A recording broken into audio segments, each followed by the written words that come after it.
ओम शांति। ओम शांति।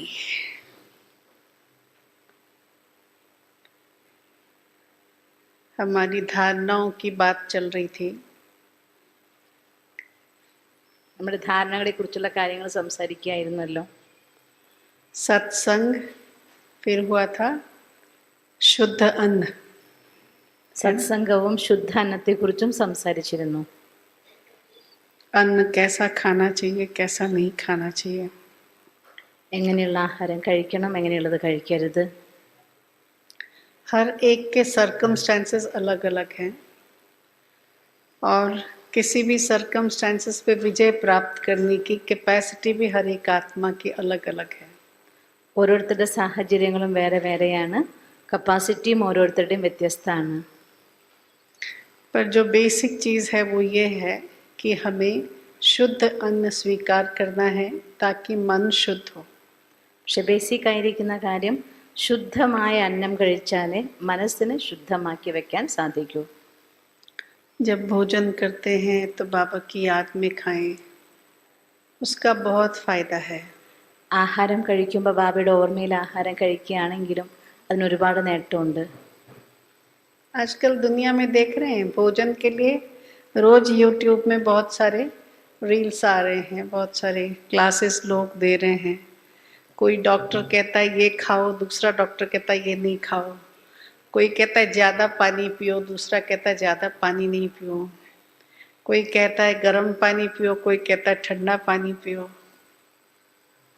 ഈ കാലഘട്ടത്തിൽ ആഹാരത്തെക്കുറിച്ച് യൂട്യൂബിൽ ഒരുപാട് കാര്യങ്ങൾ വരുന്നുണ്ടല്ലോ. ചില ഡോക്ടർമാർ പറയും ഇന്നത് കഴിക്കണം, വേറെ ആൾ പറയും ഇത് കഴിക്കരുത്, ഒരാൾ പറയും വെള്ളം ധാരാളം കുടിക്കണം, വേറെ ആൾ പറയും വെള്ളം കുടിക്കണ്ട. ഈ എന്തൊക്കെയോ വന്നുകൊണ്ടിരിക്കും.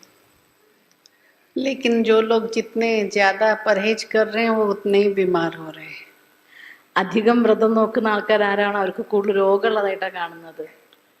लेकिन हमने देखा हमारे दादी दीदी बड़े भाइयों को, हाँ एजिंग के कारण लास्ट में थोड़ा थोड़ा किसी को घर में हॉस्पिटल है तो ले गए, लेकिन कोई ज़्यादा बीमारी कभी किसी पे प्रभाव डालने वाला नहीं रहा.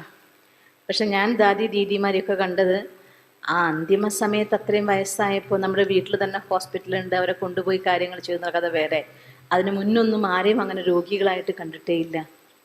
कभी कभी लगता शायद डॉक्टर्स की सेवा करने के लिए दादियाँ थोड़ी बीमार हुई, लेकिन कोई बीमारी बुमारी होती नहीं थी उस समय.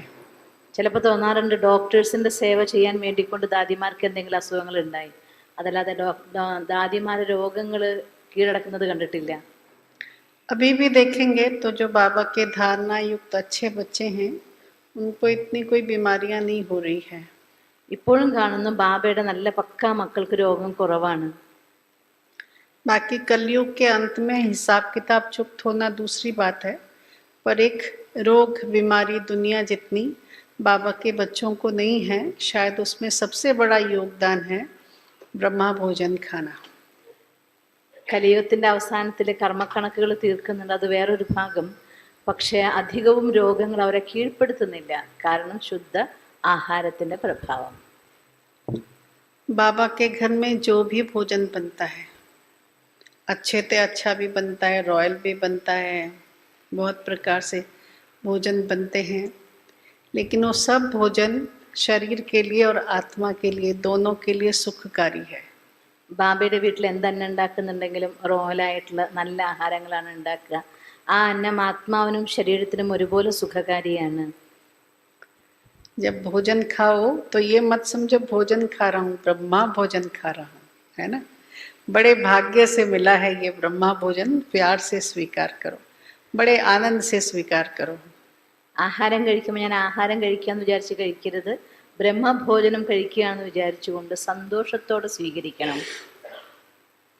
कोई कहते हैं दूध मत पियो, कोई कहते हैं दही मत खाओ, कोई कहते हैं फलानी चीज़ गलत है, ढीकनी चीज़ गलत है, खाने का तरीका गलत है.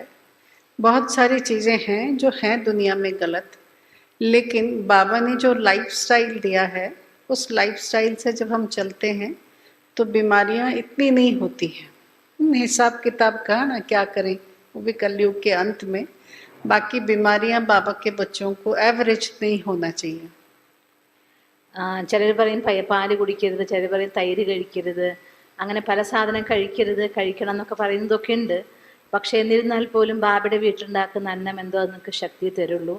പിന്നെ കലിയുഗത്തിൻ്റെ അവസാനമാണ്, കർമ്മക്കണക്കുകൾ തീർക്കേണ്ടതാണ്, അതുണ്ടായിരിക്കും. അത് നമ്മൾ അങ്ങനെ നോക്കിയിട്ട് കാര്യമില്ല. എങ്കിലും ബാബയുടെ മക്കളുടെ രോഗമായി കമ്പയർ ചെയ്ത് നോക്കിയാൽ രോഗം കുറവാണ് ബാബയുടെ മക്കൾക്ക്. हमने हमारे बड़ों के जीवन शैली को नजदीक से देखा. നമ്മുടെ വലിയവരുടെ ജീവിതശൈലി ഞാൻ അടുത്ത് കണ്ട ആളാണ്. कभी दादी नहीं कहती थी ये नहीं खाना है, इसमें तेल है, वो पकोड़ा नहीं खाना है, कि समोसा नहीं खाना है, कि फलानी चीज़ नहीं खाना है. दादी सब चीज़ों में से खाती थी, थोड़ा थोड़ा जैसा खाना है खाती थी.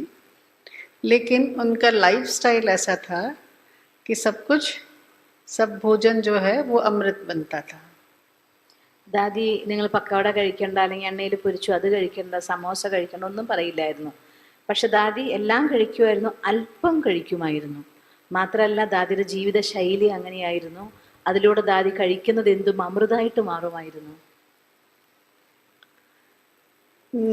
दादी जान की 102 क्या 103 साल की उम्र तक, 102 साल की उम्र तक एटलीस्ट जब चलती थी, वॉक करती थी, तो हम भी हाँप जाते थे. जबकि उनकी हाइट छोटी, हमारी हाइट उनसे तो लंबी. हम तो यंग, दादी तो बुजुर्ग, लेकिन दादी बड़े स्पीड से चलती थी. ജാനകി ദാദി 103 വയസ്സ് വരെ ജീവിച്ചു. ദാദി വാക്കിംഗ് ചെയ്യുമ്പോൾ, ദാദി നടക്കുമ്പോൾ, ദാദിയെ നോക്കുമ്പോൾ നമ്മൾ ചെറുപ്പമാണ്, ശരീരത്തിൻ്റെ ആയുസ് കുറവാണ്. പക്ഷേ ദാദി നടക്കുന്ന സ്പീഡ് അത്രയായിരുന്നു, കാണുമ്പോൾ നമ്മുടെ തല കുനിഞ്ഞു പോകുമായിരുന്നു. बड़ी दादी थी, सब चीज़ों में इंटरेस्ट. क्रिकेट खेलो, बैडमिंटन खेलो, भागो दौड़ो. जब सेवा का काम होता था, ज्ञान सरोवर इतना बड़ा, दादी तगाड़ी उठाती थी. सीमेंट वाली का तगाड़ी होता है ना, ऐसे उठा उठा के लेके जाती थी. ईंटें उठा देती थी, वो फावड़ा पकड़ करके ऐसा ऐसा करती थी. भाई बहनों में उमंग उत्साह आता था और दादी वो सब कर सकती थी. പ്രകാശ് മണി ദാദി എല്ലാത്തിനും ഒരുപോലെ ഇൻട്രസ്റ്റ് കാണിച്ചിരുന്ന ആളായിരുന്നു. ക്രിക്കറ്റ് കളിക്കും, ബാഡ്മിൻ്റൺ കളിക്കും. പിന്നെ ജ്ഞാനസരോവർ ഉണ്ടാക്കുന്ന കാലഘട്ടത്തിൽ ദാദി എത്ര വയസ്സുണ്ടായിരുന്നു, പക്ഷെ ദാദി അപ്പോഴും സിമൻറ്റിൻ്റെ ഒക്കെ ചട്ടി ഉണ്ടല്ലോ, അത് തലയിലെടുത്ത് കാണിക്കുമായിരുന്നു. ഇഷ്ടിക കളച്ചിട്ട് വെച്ചിട്ടൊക്കെ കാണിക്കുമായിരുന്നു. സഹോദരന്മാരിൽ ഉന്മേഷവും ഉത്സാഹവും ഉണ്ടാക്കാൻ വേണ്ടിക്കൊണ്ട് എല്ലാം ചെയ്ത് കാണിക്കുന്ന ഒരു ശീലം നമ്മുടെ ദാദിക്കുണ്ടായിരുന്നു. बहुत डिसिप्लिन्ड लाइफ और बहुत एक्सरसाइज जैसे नॉर्मली हो जाता था. दादी मुरली क्लास से, ओम शांति भवन से खुद उतरती थी, गाड़ी से नहीं उतरती थी. जाते हुए भी हाथ पकड़ो तो दादी जाती थी ओम शांति भवन. आते हुए भी उतर के आके पूरे पांडा भवन में अलग अलग डिपार्टमेंट में चक्कर लगाती थी. कौन क्या कर रहा है, कैसे हो. हाँ, दादी इतने प्यार से बोलती थी ना, एक बार बोल दिया तो सबका दिल खुश हो जाता था. और दादी का नॉर्मल नेचुरल एक्सरसाइज हो जाता था. എക്സസൈസ് ദാദി നാച്ചുറൽ ജീവിതത്തിനുള്ളിൽ തന്നെ സെറ്റ് ചെയ്തിട്ടുണ്ടായിരുന്നു. ഓം ശാന്തി ഭവനിലേക്ക് ക്ലാസ് എടുക്കാൻ പോകുന്ന സമയത്ത് ഒറ്റയ്ക്ക് കയറാൻ പറ്റില്ല, കൈ പിടിച്ചാൽ അത് നടന്നു കയറുള്ളൂമായിരുന്നു, നടന്നേ ഇറങ്ങി വരുള്ളൂമായിരുന്നു. മാത്രമല്ല വന്നു കഴിഞ്ഞ ശേഷം പാണ്ഡവ ഭവനിലെ എല്ലാ ഡിപ്പാർട്ട്മെന്റിലും നടന്നു പോയിട്ട് എല്ലാവരെയും കാണുമായിരുന്നു. 2 വാക്ക് ദാദി സംസാരിക്കുമ്പോൾ തന്നെ അവരുടെ ഹൃദയം നിറയുമായിരുന്നു. അങ്ങനെ എല്ലാവരെയും കണ്ട് നടന്നും ചെയ്തുകൊണ്ട് തൻ്റെ ജീവിതത്തിൻ്റെ ഉള്ളിൽ തന്നെ എക്സസൈസിനെ സെറ്റ് ചെയ്തുകൊണ്ട് ദാദി ശ്രമിക്കുമായിരുന്നു. कोई भी सेवा नहीं जो दादी को नहीं आता हो. ദാദിക്ക് അറിയാത്ത ഒരു സേവയും ഉണ്ടായിരുന്നില്ല. खाना बहुत अच्छा बनाती थी. जरूरत पड़े administrative head of Brahma Kumaris international, कभी जरूरत पड़े तो बर्तन भी साफ कर देती थी. हाँ, कमरा ठीक कर देती थी. हमने कई बार दादी को देखा, बहुत प्यार से सब सेवाओं में. कोई आया, बाहर आ गई दादी, यहाँ चल रही है. ऑफिस किया तो अकाउंट्स ऑफिस में ऊपर चली गई दादी. दादी रतन मोहिनी की ऑफिस में चली गई. कभी देखो तो ईशु दादी के यहाँ है, कभी भोली दादी के पास चली गई उधर. तो मतलब सारे घर का मुआयना लेना, सब कुछ करना दादी नेचुरली करती थी. और सबको अच्छा लगता था. ദാദി നാച്ചുറൽ ആയിക്കൊണ്ട് തന്നെ എല്ലാ കാര്യങ്ങളും ചെയ്യിപ്പിക്കുമായിരുന്നു. വേണ്ടി വന്നെങ്കിൽ പാത്രവും കഴുകും, ആഹാരം ഉണ്ടാക്കും. ഒരു ഇൻസ്റ്റിറ്റ്യൂഷൻ്റെ ഹെഡാണ്. ഒന്നും ദാദിക്ക് ആവശ്യം ഉണ്ടായിരുന്നില്ല. എങ്കിലും വേണമെങ്കിൽ ദാദി ഏത് സേവയും ദാദി ചെയ്യുമായിരുന്നു. ഇഷ്യൂ ദാദിയുടെ ഓഫീസിലുണ്ടാവും, ചിലപ്പോൾ രക്തമോഹൻ ദാദിയുടെ ഓഫീസിലുണ്ടാവും. അക്കൗണ്ട് ഓഫീസ് മേലെ 2nd ഫ്ലോറിലാണ് പണി കഴിഞ്ഞിട്ടുള്ളത്. അവിടേക്കും ദാദി കയറി ചെല്ലുമായിരുന്നു, വരുമായിരുന്നു. ഇങ്ങനെ എല്ലാ കാര്യങ്ങളും ദാദി സ്വന്തം ജീവിതത്തിനോട് ചെയ്തുകൊണ്ട് കാണിക്കുമായിരുന്നു. मैं अपना अनुभव सुनाती हूँ। 91 में मेरा सिलेक्शन हुआ। 89 में एक्चुअली भाई साहब आके देख के गए थे और बोला था कि आप आओ बॉम्बे में और आके सीए की पढ़ाई पढ़ो, बाबा के अकाउंट्स ऑफिस की सेवा करो।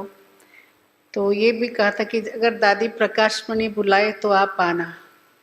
तो सोचो दादी प्रकाशमणि हमको बुलाएंगी तो और क्या चाहिए, है ना। तो दादी का बुलावा आया। हमारी दीदी छोड़ती नहीं थी, कमलेश दीदी। तो 2 साल मशक्क़त हुआ, 1.5 साल। उसके बाद 91 में मैं मधुबन बॉम्बे गई। फरवरी 18 तारीख था 91। फिर वहाँ से दादी से मिलने के लिए मधुबन गए।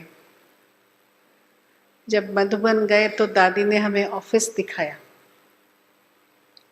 दादी खुद लेके गई ऑफिस में।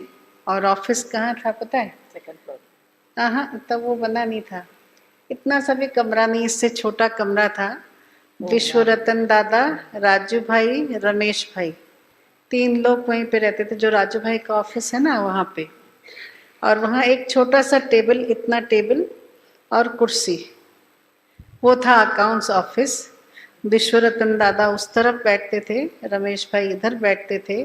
दादी आती थी तो कमरे के बाहर, दहलीज के बाहर वहाँ बैठती थी। ईशू दादी ऐसे बैठती थी। ये उनका ऑफिस था। इस अकाउंट्स ऑफिस में हमको स्वागत किया कि अब इस अकाउंट्स ऑफिस में आपको भी सेवा करना है। ദീദി പറയണേ 89 ദീദിയുടെ അടുത്ത് രമേശ് ഭായി നീ വരണം, യജ്ഞത്തിൽ അക്കൗണ്ട് സേവയ്ക്ക് വേണ്ടി വരണം, CA പഠിക്കണം, യജ്ഞത്തിൽ ആവശ്യമാണെന്നൊക്കെ പറഞ്ഞു. എങ്കിലും കൂടെ പറഞ്ഞു പ്രകാശ്മണി ദാദി നിന്നെ വിളിക്കുകയാണെങ്കിൽ വരണം കേട്ടോ എന്ന് പറഞ്ഞു. പ്രകാശ്മണി ദാദി വിളിച്ചാൽ പിന്നെ അതിനപ്പുറം വേറെ ഒന്നും ആവശ്യമില്ലല്ലോ. അന്ന് കമലേഷ് ദീദിയോട് ഭയങ്കര സ്നേഹമായിരുന്നു. അതുകൊണ്ട് സ്വന്തം ദീദി വിട്ടാൻ തയ്യാറായില്ല. 2 വർഷം അങ്ങനെ പോയി.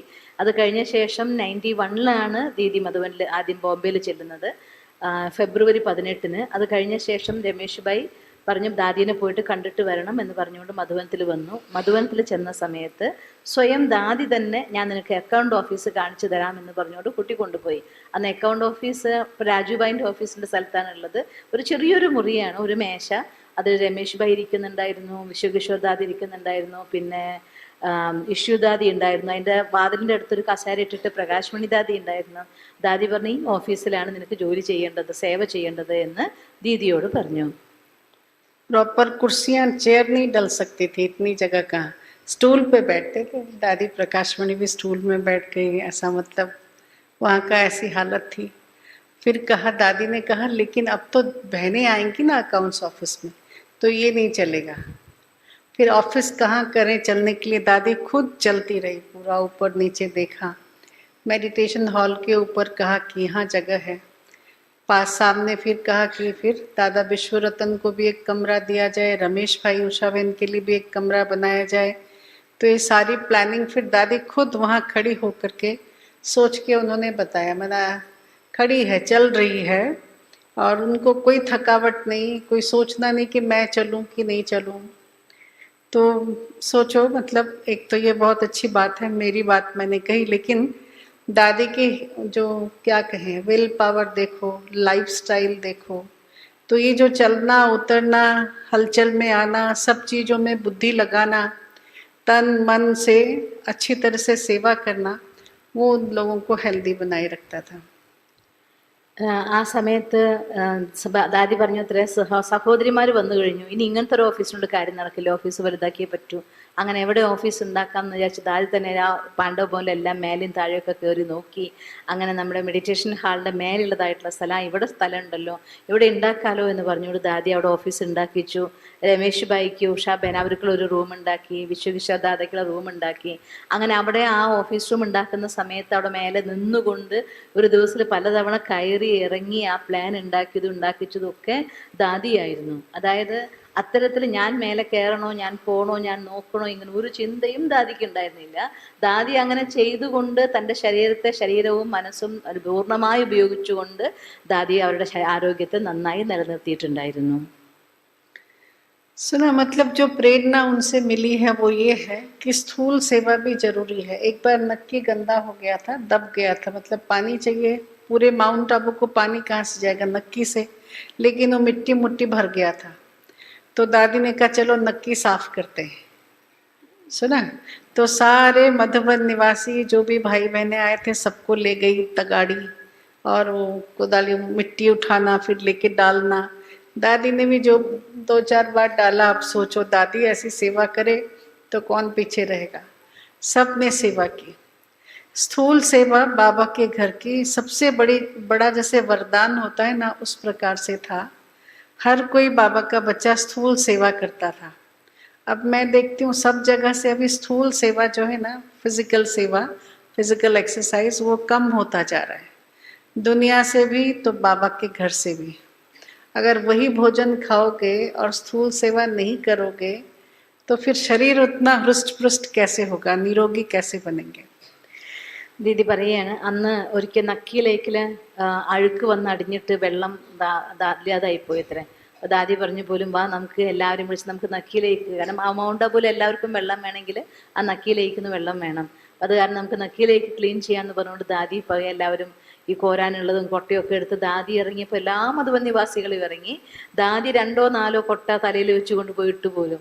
അപ്പം എല്ലാവരും ദാദി ചെയ്യുമ്പോൾ പിന്നെ ആരെങ്കിലും ചെയ്യാതിരിക്കും, എല്ലാവരും ചെയ്തു. അങ്ങനെ നക്കി ലേക്കിനെ ക്ലീൻ ചെയ്യുന്ന സേവയും കൂടെ ദാദി ചെയ്തിട്ടുണ്ട്. ഈ കാലഘട്ടത്തിൽ അന്ന് അവർ പറഞ്ഞതിൻ്റെ അർത്ഥം എന്താണെന്ന് വെച്ചാൽ സ്ഥൂല സേവ ആരോഗ്യത്തിന് അനിവാര്യമായിരിക്കുന്ന കാര്യമാണ്. പക്ഷേ ഈ കാലഘട്ടത്തിൽ ലോകത്തിലും BKSലും സ്ഥൂല സേവ മാറ്റി വെച്ചുകൊണ്ടിരിക്കുകയാണ്. അതുകൊണ്ട് തന്നെയാണ് ആരോഗ്യത്തിന് വേണ്ടി പല കാര്യങ്ങളും ചെയ്യേണ്ടതായിട്ട് വരുന്നത്. അതേ ആഹാരം കഴിക്കുകയും അതുപോലെ സേവ ചെയ്യാതിരിക്കുകയും ചെയ്യുമ്പോഴാണ് പിന്നീട് അത് പ്രശ്നമായിട്ട് മാറുന്നത്. मेरी अंडरस्टैंडिंग है कि भोजन कितना भी खाओ, लेकिन पचाने के लिए एक्सरसाइज अगर नहीं होगा तो फिर शरीर सुस्त नहीं रहेगा। पहले लोग कितना खाते थे, बात मत पूछो कितना खाते थे, लेकिन सब हजम हो जाता था। हमारे बरहमपुर के लोग, एक माता आती थी, इतने साइज़ की उसकी थाली थी, वो ऐसा चावल रखती थी, मतलब आप सुनो 1 किलो का चावल वो अकेली खा लेती थी, उसके साथ इतनी सी सब्जी, और वो बैठती थी नीचे बैठती थी और ऐसा करके खाती थी। उसको खाते हुए देखो, दुबली पतली लेकिन इतना खाती थी, सेवा अच्छी करती थी, हजम हो जाता था सब कुछ। तो कहीं ना कहीं वो फिजिकल एक्सरसाइज जो है वो कम हो गया है। इसके कारण मतलब उसी हिसाब से फिर खाने में इधर उधर सोचना पड़े क्या खाएं क्या नहीं खाएं करके। तो बाबा की याद में जो मेरे शरीर को जैसा मैं चला रही हूँ, जो मेरे शरीर की रीति रिवाज है, वो एक्सरसाइज कर रहा है नहीं कर रहा है, ज़्यादा सो रहा है, ज़्यादा आलसी हो रहा है, उसको देख करके मुझे भोजन करना है। बाकी अगर भोजन के हिसाब से मैं स्थूल सेवा भी करती रहूं तो वो भोजन मेरे लिए एनर्जी बन जाएगा। പറഞ്ഞതിൻ്റെ അർത്ഥം എന്താണെന്ന് വെച്ചാൽ ആഹാരം എങ്ങനെ കഴിക്കുന്നു അതുപോലുള്ളതായിരിക്കുന്ന, എത്ര നന്നായി കഴിക്കുന്നു അതുപോലെ അത് സ്ഥൂലമായിരിക്കുന്ന സേവയും കൂടെ ചെയ്യണം. പണ്ടത്തെ ആൾക്കാർ എത്ര നന്നായിട്ട് കഴിക്കുമായിരുന്നു അതുപോലെ നന്നായി പണിയെടുക്കുകയും ചെയ്യുമായിരുന്നു. അതുകൊണ്ട് അവർക്ക് പ്രശ്നങ്ങൾ ഉണ്ടായിരുന്നില്ല. ദീദി പറയുന്ന സെൻറ്ററിൽ ഒരു മാതാജി വരുമായിരുന്നു, 1 കിലോ അരിയുടെ ചോറും അതിന് വേണ്ടതായിരിക്കുന്ന പച്ചക്കറി കഴിക്കുന്ന കാണണം, നിങ്ങൾ നിലത്തിരുന്നിട്ടാണ് കഴിക്കുക. അത്രയും വലിയ പ്ലേറ്റിൽ അത്ര നിറച്ച് ചോറിട്ടിട്ട് ഇങ്ങനെ വാരി വാരി വാരി അവർ കഴിക്കുമായിരുന്നു. പക്ഷേ അതുപോലെ നന്നായിട്ട് സ്ഥൂല സേവയും അവർ ചെയ്യുമായിരുന്നു. അതുകൊണ്ട് തന്നെ വളരെ മെലിഞ്ഞു ഉണങ്ങിയതായിരിക്കുന്ന രൂപത്തിലാണ് അവരുണ്ടായിരുന്നത് എന്ന് കണ്ടാൽ നിങ്ങൾക്ക് ഒരിക്കലും പറയാൻ പറ്റില്ല അങ്ങനെ കഴിക്കുമെന്ന്. അപ്പം നമ്മൾ എങ്ങനെയുള്ള ആഹാരം കഴിക്കുന്നു, എത്രയ്ക്ക് എങ്ങനെയുള്ള കാര്യം ചെയ്യുന്നു, അതുപോലെ നമ്മൾ ആഹാരത്തിൽ ശ്രദ്ധിക്കേണ്ടി വരുന്നു മാത്രം. ആഹാരം കഴിക്കുകയും നമ്മൾ നമ്മുടെ സ്ഥൂല സേവ ചെയ്യാതിരിക്കുകയും ചെയ്യുമ്പോഴാണ് നമുക്കത് പ്രശ്നമാവുന്നത്. അതുകൊണ്ട് സ്ഥൂല സേവ നമ്മൾ ചെയ്യണം, അല്ലെങ്കിൽ ആഹാരത്തിന് അതുപോലെ എക്സസൈസോ ആഹാരമോ ആക്കിയിട്ട് മാനേജ് ചെയ്യേണ്ടതായിട്ട് വരും. बुद्धि के साथ हमको विवेक के साथ अपने शरीर को देख करके भोजन के हिसाब से इसको थोड़ा हिलाना डुलाना भी चाहिए. അപ്പോൾ ആഹാരം കഴിക്കുന്നതിനനുസരിച്ച് സ്വന്തം ശരീരം എങ്ങനെയാണോ അത് നോക്കിക്കൊണ്ട് കുറച്ച് ഇടക്കലും മറക്കലൊക്കെ അതിന് അത്യാവശ്യമായിട്ട് വരും.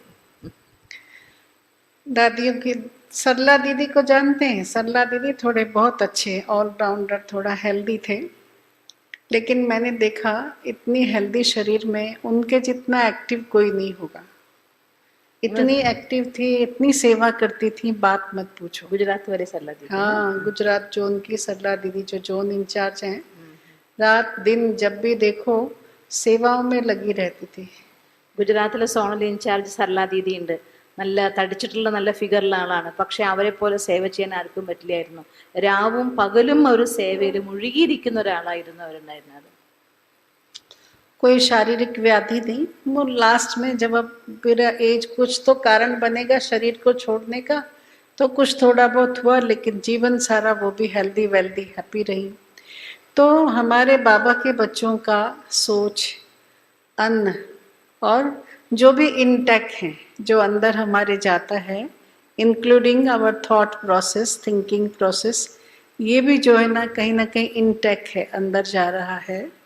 तो ये भोजन, ये भोजन, ये भोजन, ये भोजन, सब भोजन का हमें ध्यान रखना है, और उससे हम क्या होंगे? हेल्दी वेल्दी हैप्पी रहेंगे। അതായത് അവസാന സമയത്ത് ദേഹം വിടാൻ എന്തെങ്കിലുമൊക്കെ ഒരു കാരണം വേണമല്ലോ. അങ്ങനെ ഒരു കാരണമായിട്ട് അവർക്ക് അസുഖം വന്നതല്ലാതെ അവർക്ക് അസുഖം വെറുതെ കണ്ടിട്ടില്ല. അവരെപ്പോഴും ഹെൽത്തിയായി ഹാപ്പിയായി ഓൾവേസ് സേവയിൽ ഓടുന്നത് കണ്ടിട്ടുണ്ടായിരുന്നു. പറഞ്ഞതിൻ്റെ അർത്ഥം എന്താണെന്ന് വെച്ചാൽ ബാബയുടെ സേവ നമ്മൾ ചെയ്യുന്ന സമയത്ത് ആഹാരവും സേവയും നമുക്ക് ഒന്നിപ്പിച്ച് കൊണ്ടുപോകാൻ നമുക്ക് സാധിക്കണം. പിന്നെ ആഹാരം എന്ന് പറയുമ്പോൾ ശരീരത്തിൻ്റെ ആഹാരം, ഒപ്പം മനസ്സിൻ്റെ ആഹാരം, കണ്ണിൻ്റെ ആഹാരം, ചെവിയിലൂടെയുള്ള ആഹാരം, വായിലൂടെ നമ്മൾ എടുക്കുന്ന ആഹാരം, സങ്കല്പത്തിലൂടെ എടുക്കുന്ന ആഹാരം, എല്ലാ ആഹാരങ്ങളെക്കുറിച്ചും നമ്മൾ ശ്രദ്ധാലുക്കളാവുക തന്നെ ചെയ്യണം. दिव्य गुणों की धारणा, गुण क्या है, अवगुण क्या है, बाबा हमें मुरली में बताते रहते हैं। मुझे मेरा इंट्रोस्पेक्शन करते रहना है, क्या मेरे में गुण है जिससे मैं बढ़ाऊं, क्या मेरे में अवगुण है जिसको निकालने की मैं पुरुषार्थ करूं। ठीक है, तो ये अपने ऊपर जरूर ध्यान देना है, अवगुणों को छोड़ना है, दिव्य गुणों को अपनाना है। पहले बाबा के घर में 8 दिव्य गुण थे, दिव्य गुणों का गुलदस्ता। अभी वो बढ़ गया है, लंबा लिस्ट 52 का हो गया है, उससे भी बढ़ गया है। तो उन सब दिव्य गुणों को, लिस्ट को अपने पास रखना चाहिए, देखना चाहिए मुझ में क्या गुण है, क्या अवगुण है, अवगुणों को कैसे निकालूं, गुणों को कैसे धारण करूं। പിന്നെ ദിവ്യഗുണങ്ങളുടെ കാര്യം, നമ്മൾ സ്വയം നമ്മുടെ ഉള്ളിൽ ആത്മപരിശോധന നടത്തണം. എൻ്റെ ഉള്ളിൽ ഗുണമാണോ അവഗുണമാണോ ഉള്ളത്, ഏത് അവഗുണം ഒഴിവാക്കണം, ഏത് ഗുണം എൻ്റെ ഉള്ളിൽ കൊണ്ടുവരണം, ഇതിനെക്കുറിച്ച് നമ്മൾ സ്വയം ആത്മനിരീക്ഷണവും ആത്മപരിശോധനയും ചെയ്യുന്ന വേണം. എന്നിട്ട് നമ്മുടെ ഉള്ളിലുള്ളതായിരിക്കുന്ന അവഗുണത്തെ ഇല്ലാതാക്കാൻ വേണ്ടി ശ്രമിക്കണം. പണ്ടായിരുന്നപ്പോൾ ബാബയുടെ വീട്ടിൽ നിങ്ങൾ ആ കോഴ്സ് ബുക്കിന് ചട്ടയമ കണ്ടിട്ടില്ലേ, ഗുണങ്ങളുടെ ഒരു പൂച്ചയുണ്ട്, 8 എണ്ണമാണ് അതിൽ എഴുതിയിട്ടുണ്ടായിരുന്നത്. പിന്നെ അത് 52ആയി, ഇപ്പം എത്രയോ ആയിട്ടുണ്ട്. അപ്പം എന്ത് ചെയ്യണമെന്ന് വെച്ചാൽ ആ ലിസ്റ്റ് നമ്മുടെ കയ്യിൽ വെച്ചിട്ട് നമ്മൾ ഓരോന്ന് നോക്കണം. എൻ്റെ ഉള്ളിൽ ഈ ഗുണമുണ്ടോ, ഈ അവഗുണമുണ്ടോ, അവഗുണം ഉണ്ടെങ്കിൽ അതിനെ ഒഴിവാക്കണം, ഗുണത്തെ നമുക്ക് കൊണ്ടുവരണം. അതിനു വേണ്ടി നമ്മൾ ശ്രമിക്കുക തന്നെ വേണം. गुणों का ऐसा है कि गुण मेरे अपनी प्रॉपर्टी है, मेरे श्रृंगार है ना। हर कोई व्यक्ति सुंदर दिखना चाहता है, इसलिए श्रृंगार करता है। तो मुझ आत्मा के सर्वोत्तम श्रृंगार मेरे गुण हैं। लेकिन होता क्या है, जब परिस्थितियों के, मेरे में ये गुण तो था, लेकिन उसने इतना हैरान किया, परिस्थिति इतनी जटिल थी कि मैंने अपना गुण छोड़ दिया। मुझे गुस्सा आ गया, मैंने ऐसा रिएक्ट किया, मेरे में ये अवगुण आ गया, तो उससे नुकसान सामने वाले को नहीं, नुकसान किसको हो रहा है? मुझे हो रहा है। तो इसलिए अपने गुणों को लंबे समय तक विपरीत परिस्थितियों में भी कायम रखने की सेवा मुझे करनी है। ഗുണങ്ങൾ നമ്മുടെ സമ്പത്താണ്, ഗുണങ്ങൾ നമ്മുടെ അലങ്കാരമാണ്. ഒരാൾ സുന്ദരമായി കാണാൻ വേണ്ടിക്കൊണ്ടാണല്ലോ അലങ്കരിക്കുന്നത്. വാസ്തവത്തിൽ ഏറ്റവും വലിയ അലങ്കാരം എന്ന് പറയുന്നത് നമ്മുടെ ഗുണങ്ങളാണ്. പക്ഷേ ഗുണം നമ്മുടെ ഉള്ളിൽ ഉണ്ടായിരിക്കും, നമ്മൾ കൊണ്ടുവരുന്നുണ്ടായിരിക്കും. ഏതെങ്കിലും ഒരു മോശമായ സാഹചര്യം വരുമ്പോൾ, ഒരാൾ നമ്മളെ അത്രയധികം ബുദ്ധിമുട്ടിച്ച് കഴിയുമ്പോൾ നമ്മൾ നമ്മുടെ ഗുണത്തെ ഉപേക്ഷിച്ചുകൊണ്ട് അവഗുണത്തെ സ്വീകരിക്കാൻ തയ്യാറാവും. അങ്ങനെയും ചെയ്യരുത്. നമ്മുടെ ഗുണങ്ങളെ നിലനിർത്താൻ വേണ്ടിക്കൊണ്ട് ഗുണങ്ങളെ മനസ്സിലാക്കാനും സ്വന്താക്കാനും വേണ്ടി പരിശ്രമിച്ചേ പറ്റൂ. बाबा जो कहते हैं ना, लंबे समय के मार्क्स मिलते हैं, जब से मैं बाबा का बना हूँ तो मैंने अपने गुणों की प्रोटेक्शन क्या किया है, उन गुणों के साथ कंप्रोमाइज़ कितना किया है, अभी अभी गुण अभी अभी अवगुण कितना हुआ है। तो वो जो हलचल वाली जो स्थिति है उसमें लंबा समय नहीं आएगा। जो मेरा गुण है मुझे उसको लंबे समय तक धारण करना है, without shaking, without getting compromised. भाई इसने ऐसा कहा ना, इसीलिए मैं तंग आ गया उससे। वैसे तो मैं हमेशा स्माइल करता हूँ, पर उस दिन और स्माइल नहीं हो पाया। वैसे तो मैं सबकी मदद करता हूँ, पर इस व्यक्ति की मदद मुझे नहीं करनी है। तो ये नहीं, लंबे समय तक परिस्थितियों के आते जाने के बाद भी मैं अपने गुणों की रक्षा लंबे समय तक कितना कर पा रहा हूँ, मुझे उसके मार्क्स मिलेंगे। ഗുണങ്ങൾ ഒരു എത്ര കാലം നമ്മുടെ ഉള്ളിൽ നമ്മൾ നിലനിർത്തിയിട്ടുണ്ട്, ധാരണ ചെയ്തിട്ടുണ്ട്, അതിൻ്റെ ആധാരത്തിലാണ് നമുക്ക് മാർക്ക് കിട്ടുന്നത്. നമുക്ക് ഗുണമുണ്ട്, ഒരുപക്ഷെ ഗുണം അവഗുണം ഗുണം അവഗുണം ഇങ്ങനെ ഇളകി മറിഞ്ഞുകൊണ്ടേ ഇരിക്കുകയാണെങ്കിൽ അതിനെ നമുക്ക് മാർക്കിലേക്ക് കൂട്ടാൻ പറ്റില്ല.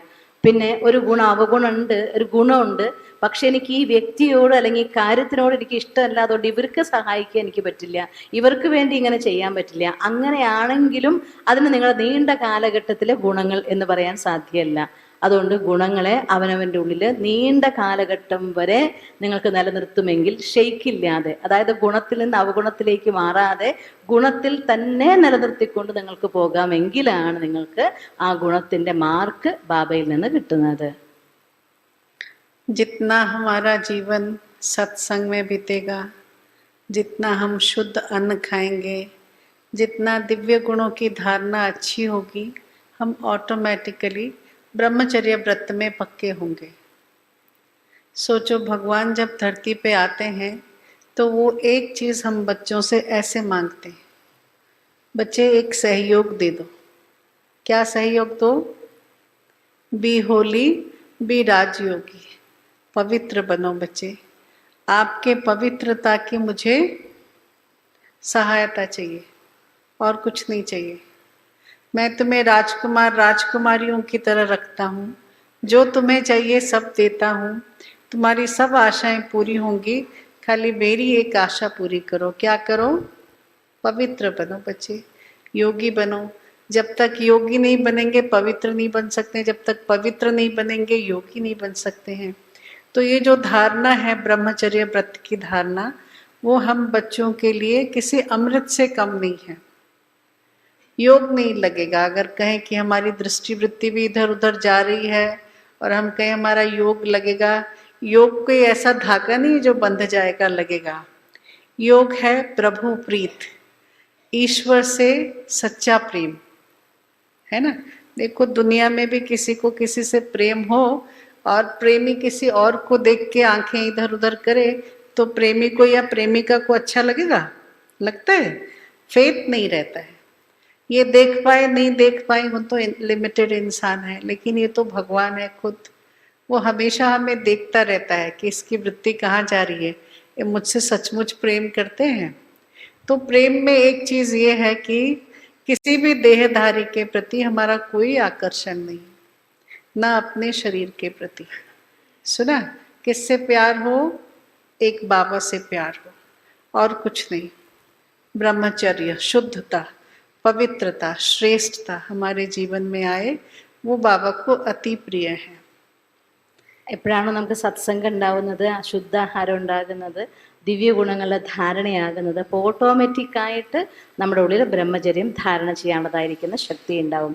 ബാബ ഈ ഭൂമിയിൽ വന്നപ്പോൾ ഒരു കാര്യം ദീദി കാണിച്ചല്ലോ, സാരി ഇങ്ങനെ പിടിച്ചതിൻ്റെ അർത്ഥം ചോദിക്കുകയാണ് നമ്മുടെ അടുത്ത്, എനിക്കിന്നത് വേണം എന്ന് ചോദിക്കുകയാണ്. ആ ഒരു കാര്യം നമ്മുടെ അടുത്ത് ചോദിച്ചുള്ളൂ, മക്കളെ നിങ്ങൾ പവിത്രമാകണം, ബി ഹോളി ബി രാജി, ബി യോഗിയാകണം. നിങ്ങൾക്ക് ബാക്കി എന്ത് വേണോ അതെല്ലാം ഞാൻ തരാം, നിങ്ങളുടെ എല്ലാ മനസ്സിൻ്റെ ആശയം ഞാൻ പൂർത്തീകരിക്കാം, പക്ഷെ ഒറ്റ കാര്യം മാത്രം, നിങ്ങൾ എനിക്കൊരു സഹയോഗം തരണം, നിങ്ങൾ പവിത്രമായിട്ട് ജീവിക്കണം. എപ്പോഴാണോ പവിത്രമാകുന്നത് അപ്പോഴാണ് ബാബയുമായിട്ടുള്ള കണക്ഷൻ ചേർക്കാൻ സാധിക്കുന്നത്, ബാബയോടുള്ളതായിട്ടുള്ള സ്നേഹം ഉണ്ടാക്കാൻ സാധിക്കുന്നത്. അവർക്കാണ് യോഗ കിട്ടുള്ളൂ. നമ്മുടെ കണ്ണുകൾ ചഞ്ചലമാകുന്നെങ്കിൽ, അവിടെ എവിടെയും പോകുന്നുണ്ടെങ്കിൽ ഒരിക്കലും നമുക്ക് ബാബയുമായിട്ട് കണക്ഷൻ ചേർക്കാൻ പറ്റില്ല. യോഗ എന്നുള്ളത്, ബാബയായിട്ടുള്ള കണക്ഷൻ എന്നുള്ളത് ഒരു കയറെടുത്ത് മേലെ കെട്ടിയിടലല്ലോ. ബാബയുമായി യോഗം ചേർക്കണം എന്നുണ്ടെങ്കിൽ പവിത്രതയുടെ ശക്തി നമുക്ക് വേണം. എങ്കിൽ മാത്രമാണ് ബാബ അതിനുവേണ്ടി നമ്മൾ ചെയ്യേണ്ട ഒരു കാര്യം എന്താ വെച്ചാൽ ഒരു ദേഹധാരിയോട് നമ്മുടെ കണ്ണ് പോകരുത്. ഒരു ദേഹധാരിയിലോ ദേഹത്തിലോ ഈവൻ സ്വന്തം ദേഹത്തിനോട് പോലും നമുക്ക് ആകർഷണം ഉണ്ടാകരുത്. ഒരു ബാബയോട് മാത്രം സ്നേഹമായിട്ട് മാറുമ്പോൾ, ഈ ലോകത്ത് പോലും അങ്ങനെയാണല്ലോ, സ്നേഹിക്കുന്ന ആൾക്കാർ അവർ മുന്നിലിരുന്നിട്ട് അവിടെ ഇവിടെയും കണ്ണ് പോകണമെന്നുണ്ടെങ്കിൽ അവർക്കത് ഇഷ്ടപ്പെടില്ല. നമുക്ക് ബാബ സ്ഥൂലത്തിൽ നിങ്ങളുടെ കണ്ണ് അവിടെ ഇവിടെയും പോകുന്നുണ്ടോയെന്ന് നോക്കുന്നുണ്ടാവില്ലായിരിക്കാം, പക്ഷെ മേലെ ഇരുന്നു കൊണ്ട് ബാബ എല്ലാ കാര്യം കാണുന്നുണ്ട്. ഈ കുട്ടിയുടെ വൃത്തി, ഈ കുട്ടിയുടെ സങ്കല്പങ്ങൾ എവിടെയാ പോകണമെന്നുള്ള കാര്യം ബാബ കാണും. അതുകൊണ്ടൊരു ബാബയോട് മാത്രം സ്നേഹമാകുമ്പോൾ ആ സ്നേഹത്തിലാണ് നമുക്ക് പവിത്രമാകാനും ബ്രഹ്മചര്യം കൊണ്ടുവരാനും സാധിക്കുന്നത്. हमको पता है साकार मुरली में बाबा कहते हैं, शास्त्रज्ञ कहते हैं, कलयुग अभी कितना वर्ष जीवित है, कलयुग की आयु अभी कितनी है, शास्त्रों में क्या लिखा है? 40,000 वर्ष है ना। लेकिन अभी लोगों से पूछो तो कहते नहीं 40,000 वर्ष नहीं है। पूछो कहाँ चला गया? आज से 20-25 साल पहले, 30 साल पहले लोग 40,000 वर्ष पे अड़े हुए थे। शास्त्रों को देखते थे, प्रेडिक्टर्स जो हैं वो कैलकुलेट करते थे, कहते थे 40,000 वर्ष पड़ा है। लेकिन अभी जब कैलकुलेट करते हैं तो वो बहुत कम बताते हैं। तो ये सारा कहाँ चला गया? इतने सारे समय का डेविएशन कैसे हुआ? ഈ ലോകത്ത് കലിയുഗം എത്ര വർഷമാണ് ഇനിയും ചോദിക്കുമ്പോൾ പണ്ടുള്ളവരൊക്കെ ഉറപ്പിച്ചു പറയുമായിരുന്നു 40,000 വർഷമാണ് കലിയുഗം, 40,000 വർഷമാണ് കലിയുഗം, ഇനി എത്രയുണ്ടെന്ന് പറയുമായിരുന്നു. ഇപ്പം ആൾക്കാരൊക്കെ കുറച്ച് മാറ്റാൻ തുടങ്ങി. ഈ കലിയുഗം ഇനി അത്രയൊന്നും ഉണ്ടാവില്ല എന്ന് കുറഞ്ഞ സമയമാണ് അവർ പറയുന്നത്. അപ്പോൾ ശരിക്കും പറഞ്ഞാൽ 10-20 വർഷം മുന്നേ ബാബയ്ക്ക് എതിർത്ത് നിന്നുകൊണ്ട് കലിയുഗം ഇനി 40,000 വർഷം എന്ന് പറഞ്ഞവര് ഈ 10-15 വർഷത്തിനുള്ളിൽ 40,000 വർഷം എവിടെയാ പോയേ? ഇപ്പൊ അത് മാറിയില്ലേ? ഇപ്പൊ കുറച്ച് വർഷമുള്ളെന്ന് പറയുന്നുണ്ടല്ലോ. तब वो कहते हैं कि कलयुग के इस अंतिम समय में इतना चरित्र का पतन हो गया है कि कलयुग भी जो है ना फास्ट भागने लग गया है। कली का जो चरण है वो बहुत जोर जोर से पड़ रहा है और वो समय को खाता जा रहा है। आप कभी नोटिस कर रहे हैं? पहले 24 घंटे में बहुत समय होता था, है कि नहीं? बहुत सबको समय होता था, यहाँ जाना है, वहाँ जाना है, इससे मिलना है, उससे मिलना है। चल चल के 15-20 किलोमीटर लोगों अपने मेहमानों से, अपने मित्रजनों से मिलने चले जाते थे। पूरी दर्शन के लिए 60-60 किलो 100-100 किलोमीटर पैदल चले जाते थे जगन्नाथ मंदिर में। आपके यहाँ पे भी जाते होंगे अपनी अपनी जगह पे। बहुत समय होता था लोगों के पास। हमारे होते पे भी हम भी बचपन को याद करें तो बहुत समय होता था। अभी देखो 24 घंटे का ही समय है लेकिन फटाफट खत्म हो जाता है, हाँ कि नहीं? ऐसा होता है ना? ദീദി പറയാണ് കലിയുഗത്തിൽ എത്രമാത്രം പതിതായി പോയത് കൊണ്ട് അത് വളരെ ഫാസ്റ്റായിട്ട് സമയത്ത് തിന്നുകൊണ്ടിരിക്കുകയാണ്, വളരെ ഫാസ്റ്റായിട്ട് പോയിക്കൊണ്ടിരിക്കുകയാണ്. പണ്ടത്തെ കാലത്ത് 24 മണിക്കൂർ തന്നെ അന്നും ഉണ്ടായിരുന്നത്, ഇന്ന് 24 മണിക്കൂറാണ്. അന്നത്തെ ആളുകൾ 15-20 കിലോമീറ്റർ നടന്നു പോയിട്ട് അവരുടെ ബന്ധുമിത്രാദികളെ കാണാൻ വേണ്ടി പോകുമായിരുന്നു. പുരിയിലൊക്കെ 100 കിലോമീറ്റർ ഒക്കെ നടന്നു പോയിട്ട് പുരിയിൽ ജഗന്നാഥനെ ദർശിക്കാൻ വേണ്ടി പോകുമായിരുന്നു. നമ്മുടെ നാട്ടിലുണ്ടല്ലോ അങ്ങനെയുള്ളതായിട്ടുള്ള സ്ഥലങ്ങളിൽ പോകാൻ വേണ്ടി ദിവസങ്ങളോളൊക്കെ നടന്നു പോയിട്ട് കിലോമീറ്റർ നടന്നു പോയിട്ടൊക്കെ കാണുമായിരുന്നു. പക്ഷെ അന്ന് ആളുകൾക്ക് ഇതൊക്കെ ചെയ്തിട്ടും അവർക്ക് സമയമുണ്ട്. ഇന്നത്തെ ആളുകൾക്കൊന്നും സമയമില്ല. ഇന്ന് വളരെ ഫാസ്റ്റായിട്ട് പോകുന്നത് നമ്മൾ കാണുന്നുണ്ട്. അതായത് കലിയുഗത്തിന്റെ പതീതമാകുന്നതിന്റെ അളവ് കൂടുന്നതിനനുസരിച്ച് വളരെ ഫാസ്റ്റായിട്ട് സമയമില്ലാതായിക്കൊണ്ടിരിക്കുകയാണ്. चरित्रहीनता समय को गड़बड़िया धड़बड़ करके खत्म करता जा रहा है ना? आप देखो दुनिया में चरित्रहीनता इतनी बढ़ गई है कि छोटे छोटे बच्चों को पता ही नहीं चरित्र क्या होता है कि नहीं? कोई शिक्षा देने वाला नहीं है। बहुत लोग कहते हैं बहन जी ये ब्रह्मा कुमारियाँ ही काम कर सकती हैं, किसी को चरित्र निर्माण की पढ़ाई पढ़ा सकती हैं, बाकी तो कौन पढ़ावे? हर इंसान जो है वो चरित्र के मामले में गड़बड़ी हो गया है. ചരിത്രഹീനത, സ്വഭാവത്തിന്റെ മോശമായ സ്വഭാവങ്ങളുടെ സംസ്കാരം അത്രമാത്രം വേസ്റ്റായി എന്ന് വെച്ചാൽ ഇത് വളരെ വേഗത്തിൽ എല്ലാ കാര്യങ്ങളും മോശമാക്കിക്കൊണ്ടേയിരിക്കുകയാണ്. ഈ കാലഘട്ടത്തിൽ ചെറിയ മക്കൾക്ക് പോലും സംസ്കാരം എന്തെന്നുള്ളത് അറിയാത്തൊരവസ്ഥയിലല്ലേ വളർന്നുകൊണ്ടിരിക്കുന്നത്. പലരും കൈകൂപ്പിക്കൊണ്ട് പറയത്ര ദീദിയുടെ അടുത്ത്, ദീദി നിങ്ങൾ ബ്രഹ്മകുമാരിമാർക്ക് മാത്രമേ എന്തെങ്കിലും ചെയ്യാൻ പറ്റുള്ളൂ, സ്വഭാവ സംസ്കാരത്തിന്റെ സംസ്കാര നിർമ്മാണം എന്ന് പറയുന്നത് ബ്രഹ്മകുമാരിമാർക്കേ ചെയ്യാൻ പറ്റൂ, വേറെ ആരവരെ ശരിയാക്കാനാണ്, ആർക്കുണ്ട് അങ്ങനെ മോശമില്ലാത്ത സംസ്കാരം എന്ന് ദീദിയുടെ അടുത്ത ആൾക്കാർ പറയുന്നുണ്ട് അത്രേ.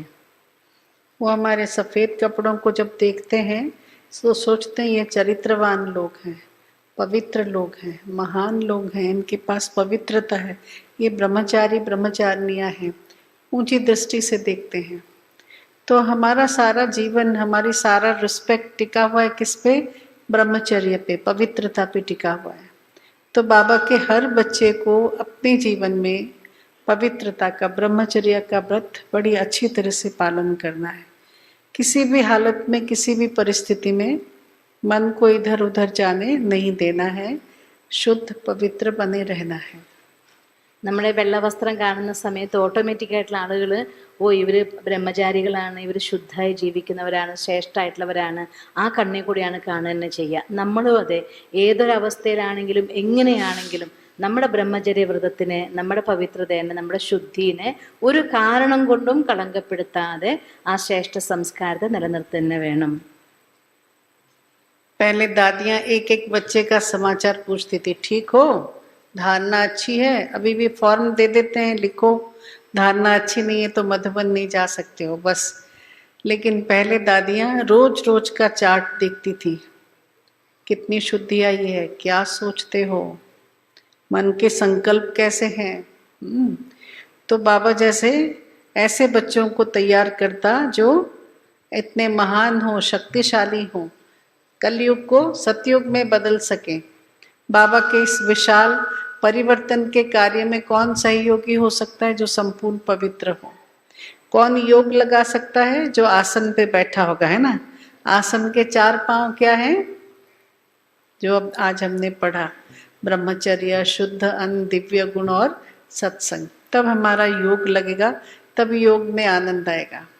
गड़बड़ी हो जीवनचर्या में और हम कहें हम तो घंटे बैठ के योग लगा लिए हैं, मज़ा नहीं है, शायद योग का आनंद पता नहीं है। थोड़े से आनंद को हम योग समझते हैं ना। नहीं तो बाबा के साथ का जो अनुभव है, भगवान के होने का जो अनुभव है, वो आत्मा को हमेशा बनी रहे, दिल अंदर से आए कि वारे मेरा भाग्य, भगवान का बन गया हूँ। हाँ, देखो बाबा मुझे कैसे दृष्टि दे रहे हैं, बाबा मुझे देख के मुस्कुरा रहे हैं, बाबा वतन में बुला रहे हैं, आओ बच्चे आओ। तो वो फीलिंग जो है ना, वो बढ़ती जाएगी और हमारा जीवन हमें ही बड़ा अनमोल लगेगा. ദീദി പറയുകയാണ്, എപ്പോഴാണോ നമ്മൾ 4 പില്ലറുകൾ, ബ്രഹ്മചര്യം, ആഹാരശുദ്ധി, ദിവ്യഗുണധാരണ, സത്സംഗം, ഇതെല്ലാം തയ്യാറാവുന്നത്, അപ്പോഴാണ് നമുക്ക് നല്ലൊരു യോഗിയാവാൻ സാധിക്കുള്ളൂ. പണ്ടൊക്കെ ദാദിമാർ ഓരോരുത്തരോടും ചോദിക്കുമായിരുന്നു, എങ്ങനെയുണ്ട്, ധാരണ പക്കാണോ, സ്ട്രോങ് ആയി പോകുന്നുണ്ടെന്നൊക്കെ ചോദിക്കുമായിരുന്നു. ഇന്നങ്ങനെ ഓരോരുത്തരോടൊന്നും ചോദിക്കാൻ പറ്റില്ല. എങ്കിലും മധുവനിൽ പോകുന്ന സമയത്ത് നിങ്ങൾക്ക് ഫോം തരുമല്ലോ, ആ ഫോം ഫില്ല് ചെയ്ത് കൊടുത്തതിൻ്റെ ആധാരത്തിലാണ് മധുവനത്തിലേക്ക് എത്താനതായിരിക്കുന്ന പെർമിഷൻ നമുക്ക് കിട്ടുന്നത്.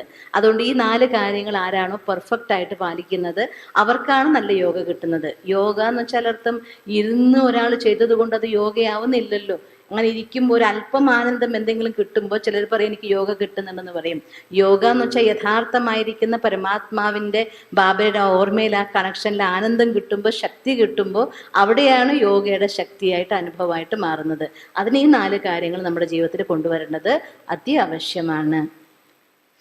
भगवद गीता में क्या लिखा है? योगः कर्मेषु कौशलम. योगी हैं आप, कर्म की कुशलता में दिखाई देगा. कर्म की कुशलता माना हर चीज़ आपसे अच्छी होगी, आपको किसी चीज़ में परेशानी नहीं होगी, प्यार से किया हुआ होगा, हर काम आपको अच्छा लगेगा, हर परिस्थिति आपको अच्छी लगेगी, और जब चाहे तब कछुए की तरह संपूर्ण कार्य व्यवहार में भी हैं, और जब दिल किया तब मैं और मेरा बाबा, बस, है ना, वो स्थिति हो. ഗീതയിൽ പറയുന്നുണ്ട്, യോഗ കർമ്മസു കൗശലം. അതായത് ആര് യോഗ ചെയ്യുന്നോ അവരുടെ കർമ്മങ്ങളിൽ കുശലതയുണ്ടാകും എന്ന് വെച്ചാൽ അർത്ഥം ഓരോ കാര്യവും അവർക്ക് പെർഫെക്റ്റ് ആയിട്ട്, ഏറ്റവും നന്നായിട്ട് ആ കാര്യത്തിന് ചെയ്യാനായിട്ട് സാധിക്കും. എപ്പോൾ വേണോ അപ്പോൾ തൻ്റെ കർമ്മം ഏറ്റവും നന്നായിട്ട് ചെയ്യും. കാര്യം കഴിഞ്ഞ ശേഷം സ്വയം ഉൾവലിഞ്ഞുകൊണ്ട് ഞാനും എൻ്റെ ബാബയും മാത്രമായിട്ടിരിക്കാനും സാധിക്കും. അതിനെയാണ് കർമ്മകുശലത എന്ന് പറയുന്നത്. तो ये हमारी धारणाएं हैं जिसको हमें जीवन में हमेशा धारण करना है, दिव्य गुणों का श्रृंगार करना है, और शुद्ध अन्न ब्रह्मा भोजन बल्ले बल्ले करके खूब प्यार से खाना है और अपने जीवन को अच्छा बनाना है. ठीक. और जो बात आगे जो टॉपिक जिस पे हम बात करेंगे और अभी हम योग में बैठेंगे वो है साइलेंस क्या है.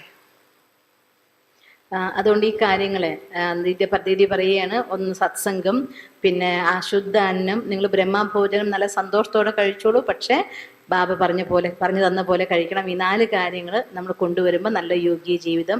ഇനിയാണ് അടുത്തത് നമുക്ക് പറയേണ്ടത് യോഗയെക്കുറിച്ച്, മീൻസ് സൈലൻസിന്റെ ശക്തി എന്തെന്ന്. योग में साइलेंस का बहुत काम है. യോഗയിൽ സൈലൻസ് വളരെയധികം സഹായിക്കുന്നു.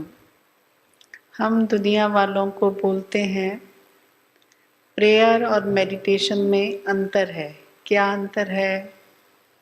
നമ്മൾ ലോകത്തിലോട് പറയുമല്ലോ, പ്രെയറും മെഡിറ്റേഷനും തമ്മിൽ വ്യത്യാസമുണ്ട്. എന്താ വ്യത്യാസം? Prayer is an unilateral communication. You just keep on saying to God, भगवान आप अच्छे हो, आपने ये किया, मेरे लिए ये कर दो, मुझे ये चाहिए वो चाहिए. एक साइड से जा रहा है. You never wait to listen what God saying.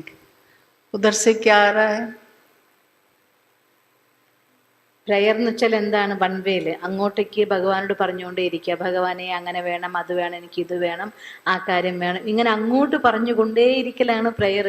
അവിടെ നിന്ന് ഇങ്ങോട്ട് ഭഗവാൻ എന്താണ് പറയുന്നത് എന്നുള്ള കാര്യം അവർ കേൾക്കുന്നേ ഇല്ല. And meditation is bilateral communication. Meditation എന്ന് വെച്ചാൽ അർത്ഥം പരസ്പര ആശയവിനിമയമാണ്. You speak to God and listen to Him as well. बोल भी रहे हैं आप और उसको सुन भी रहे हैं. वो क्या बोल रहा है, मैं क्या बोल रही हूँ. वार्तालाप चल रहा है मेरे बाबा के साथ, मुझे आत्मा का. മെഡിറ്റേഷൻ എന്ന് വെച്ചാൽ അർത്ഥം അങ്ങോട്ടും ഇങ്ങോട്ടും പരസ്പരം സംസാരിച്ചുകൊണ്ടിരിക്കുകയാണ്. നമ്മൾ പറയുകയും ചെയ്യും, നമ്മുടെ ബാബ നമ്മളോട് എന്താണ് പറയുന്നത് എന്ന് കേൾക്കുകയും ചെയ്യും. ബാബയ്ക്കൊപ്പം സംസാരിക്കലാണ് meditation. Very interestingly, do you know what language God speaks? വളരെ താല്പര്യ ക്വസ്റ്റ്യൻ ചോദിക്കുകയാണ്. ഏത് ഭാഷയാണ് ഭഗവാൻ സംസാരിക്കാറ്? बताओ भगवान कौन सी भाषा में बात करते हैं? हिंदी में, इंग्लिश में, संस्कृत में, जर्मन में, नहीं मलयालम में. हैं? ഏത് ഭാഷയിലെ ഭഗവാൻ സംസാരിക്കുക? ഹിന്ദിയാണോ, ഇംഗ്ലീഷാണോ, ജർമ്മനിയാണോ, സംസ്കൃതമാണോ, അതോ മലയാളമാണോ? भगवान मौन की भाषा से बात करते हैं. ഭഗവാൻ മൗനത്തിന്റെ ഭാഷയിൽ സംസാരിക്കുന്നു. इसलिए जो लोग भगवान से बात कर सकते हैं उन्हें मुनि कहा जाता है. मौनी माना मुनि. जिनको पता है मौन की लैंग्वेज क्या है, what is the language of silence, और उस साइलेंस की लैंग्वेज से कैसे कम्युनिकेट कर सकते हैं, वो उन्हें पता है. इसलिए उन्हें मुनि कहा जाता है. ഈശ്വരനോട് സംസാരിക്കുന്ന ഭാഷ മൗനമായതുകൊണ്ട് മൗനത്തിൽ ഭഗവാനോട് സംസാരിക്കാൻ അറിയുന്ന ആളുകളെ മുനി എന്ന് പറഞ്ഞു. ठीक है, तो अगर बाबा से बात करनी है कौन सी भाषा सीखना होगा? मौन की भाषा. ബാബയോട് സംസാരിക്കാൻ ഏത് ഭാഷ പഠിക്കണം? മൗനത്തിന്റെ ഭാഷ. मौन माना ये नहीं. कभी कभी ये ऐसे होता है कि एक प्रेशर कुकर को आप गैस पे चढ़ा दो और उसका जो सेफ्टी बाल्ब है उसको बंद कर दो, तो क्या होगा? है ना? तो ये आप लोग बहुत अच्छे जो कर रहे हैं, इस पर आपको 5 दिन के लिए मौन में रखा गया है, एक प्रैक्टिस है. लेकिन दिस इज नॉट इनफ. खाली यहाँ से मौन रह करके हम बाबा से बातचीत नहीं कर सकते हैं. बाबा से बातचीत करना है तो कहाँ मौन रखना होगा?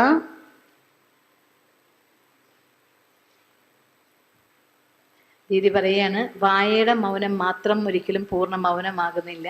പലപ്പോഴും പലരും അങ്ങനെ മൗനം എടുക്കുന്ന സമയത്ത് പ്രഷർ കുക്കറിന് അടുപ്പത്ത് സ്റ്റൗവിൽ വെച്ചിട്ട് തീ കത്തിച്ചിട്ട് അതിൻ്റെ സേഫ്റ്റി വാൽവിന്ന് പുറത്ത് പോകാൻ പോലും പറ്റാത്ത രീതിയിൽ ടൈറ്റ് ആയി കഴിഞ്ഞാൽ അവസാനം എന്താ ഉണ്ടാവുക? അത് പൊട്ടിത്തെറിക്കും. പലർക്കും അല്ല, നിങ്ങളങ്ങനെ ചെയ്യണമെന്നല്ല, നിങ്ങളെല്ലാവരും നന്നായിട്ട് മൗനം ഇരിക്കുന്നുണ്ട്. 5 ദിവസം നിങ്ങളെ നിർബന്ധമായിട്ട് എന്തുകൊണ്ട് മൗനത്തിൽ ഇരുത്തി എന്ന് വെച്ചാൽ മൗനത്തിലിരിക്കുന്നതിൻ്റെ പ്രാക്ടീസും വേണം ജീവിതത്തിൽ. അതുകൊണ്ട് നിങ്ങളെടുത്ത് അങ്ങനെ ചെയ്യാൻ പറഞ്ഞിരിക്കുന്നതാണ്. പക്ഷെ പലപ്പോഴും പലരും അങ്ങനെ മൗനം ഇരിക്കുമ്പോൾ അത് മുഖത്തിൻ്റെ മൗനം കൊണ്ട് മാത്രം മൗനമാവില്ല. ബാബയുമായി സംസാരിക്കണമെന്നുണ്ടെങ്കിൽ മനസ്സിൻ്റെ മൗനം നമുക്ക് അനിവാര്യമാണ്. मौन भी एक भाषा है.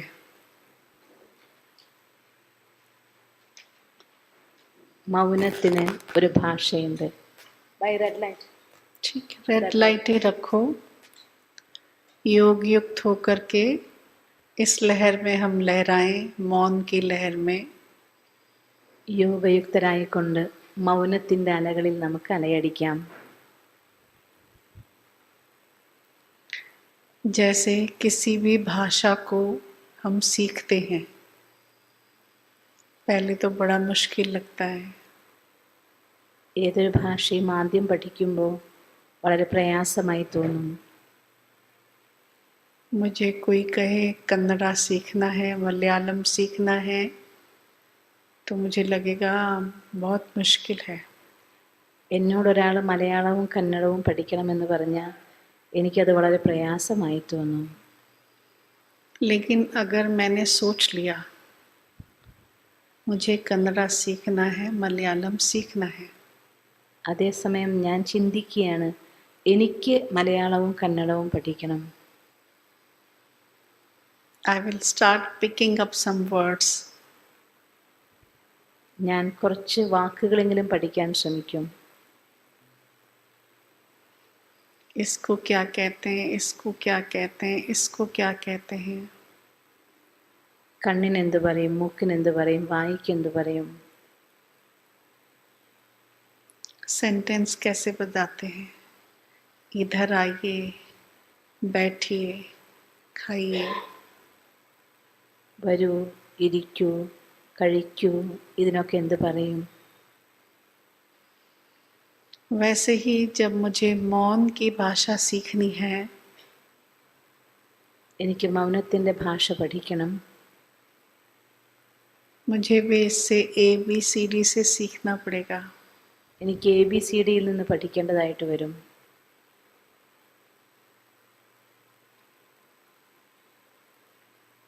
सत्यता ये है कि मौन मुझ आत्मा की अपनी भाषा है. സത്യം എന്തെന്നാൽ മൗനം ആത്മാവായ എൻ്റെ സ്വന്തം ഭാഷയാണ്. My mother tongue, my father tongue silence है. എൻ്റെ മാതൃഭാഷയും പിതൃഭാഷയും സൈലൻസാണ്. लेकिन जैसे बच्चे, समझो कोई केरला का बच्चा हो, वो इंग्लैंड में ही पैदा हुआ, वहीं पे ही बड़ा हुआ, वहीं लोगों से मिला, अब वो आया हुआ है अपने गांव में, उसको मलयाली बोलना होगा. लेकिन वो मुझसे ज़्यादा जल्दी मलयालम सीखेगा. ഒരു കുട്ടി വേറൊരു നാട്ടിൽ ജനിച്ചു വളർന്ന് എല്ലാം കഴിഞ്ഞ് നാട്ടിൽ വരുമ്പോൾ ഒരുപക്ഷെ മലയാളം പറയാൻ അറിയില്ലായിരിക്കാം. എന്നാൽ ആ കുട്ടിക്ക് മലയാളം പഠിച്ചെടുക്കുന്നത് എളുപ്പമാകും. वैसे ही क्योंकि साइलेंस मेरी मातृभाषा है, मेरी पितृभाषा है, तो मुझे साइलेंस की भाषा बहुत जल्दी सीखने में आएगी. അതുപോലെ മൗനത്തിൻ്റെ ഭാഷ എൻ്റെ മാതൃപിതൃഭാഷയാണ്. അതുകൊണ്ട് മൗനം പഠിക്കുന്നത് എനിക്ക് സഹജമാണ്.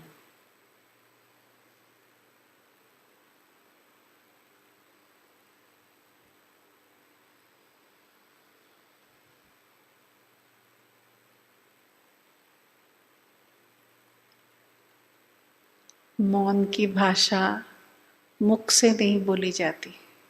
മൗനത്തിൻ്റെ ഭാഷ മുഖം കൊണ്ട് പറയാറില്ല. संसार में 2 प्रकार के नाद हैं. ലോകത്ത് 2 വിധത്തിലുള്ള നാദങ്ങളുണ്ട്. जो संगीत के बड़े बड़े साधक होते हैं, संगीत की साधना करते हैं, वो इन्हें अच्छी तरह से समझते हैं कि संसार में दो नाद हैं।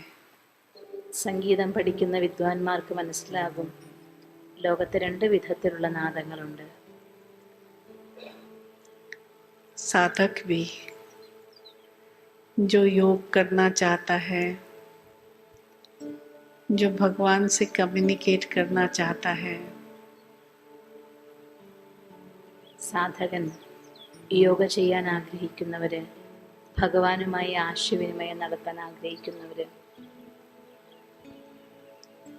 जो यूनिवर्स से बातचीत करना चाहता है, പ്രപഞ്ചത്തോട് സംസാരിക്കാൻ ആഗ്രഹിക്കുന്നവര്, जो माता प्रकृति से बात करना चाहता है, മാതാ പ്രകൃതിയോട് സംസാരിക്കാൻ ആഗ്രഹിക്കുന്നവര്,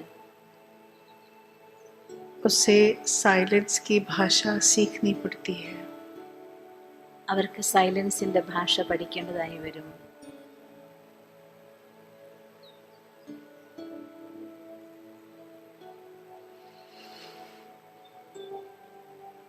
ये हमारे इच्छा शक्ति पे निर्भर करता है ഇത് कि നമ്മുടെ हमारा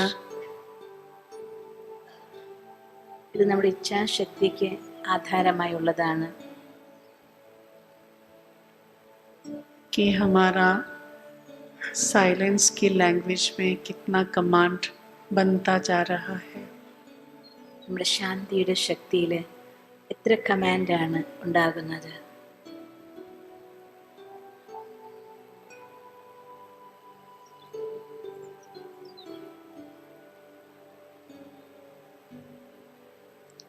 साइलेंस,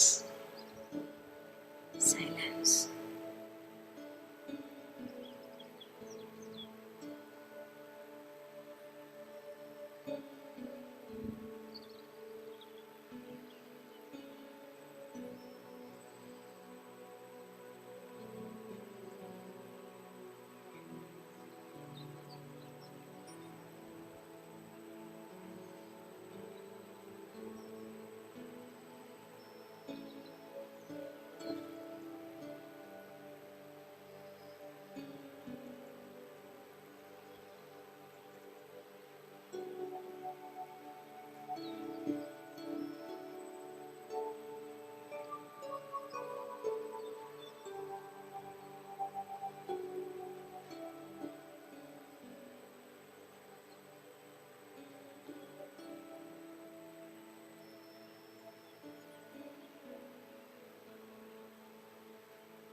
सारे ब्रह्मांड में मैं और मेरा बाबा हैं. बस മുഴുവൻ ബ്രഹ്മാണ്ടത്തിലും ഞാനും ബാബയും മാത്രം.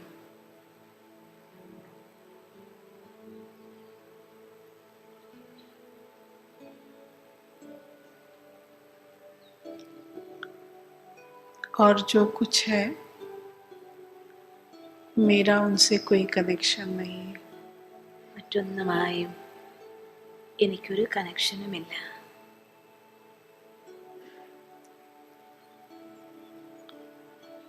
मैं बाबा को देखती हूँ,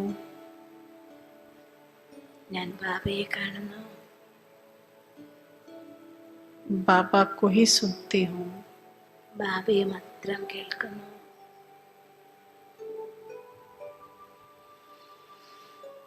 मेरे सांसों में बाबा बैठा है. എൻ്റെ ശ്വാസത്തിൽ പോലും ബാബയാണ്.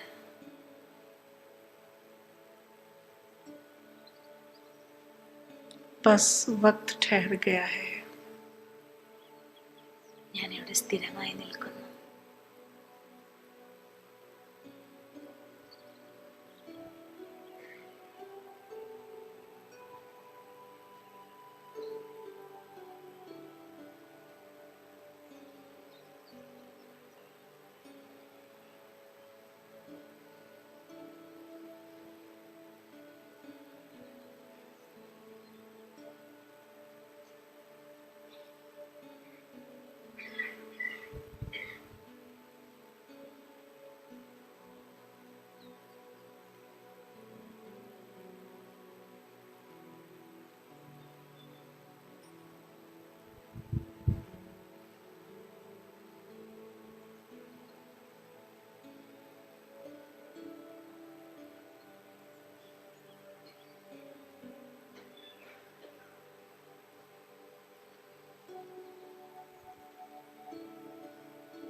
मेरा चित्त विशाल आकाश बन गया है।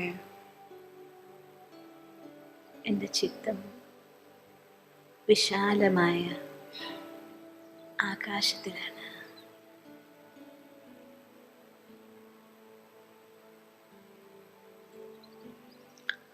विचार बादलों की भांति हैं। വിചാരങ്ങൾ മേഘങ്ങളെ പോലെയാണ്.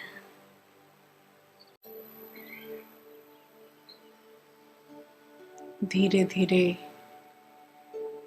मैं आत्मा अपने विचारों को പതിയെ പതിയെ ഞാൻ ആത്മാ എൻ്റെ വിചാരങ്ങളെ, विचारों रूपी बादलों को हटाती जा रही हूँ। മേഘങ്ങളെ പരത്തിവിടുകയാണ്.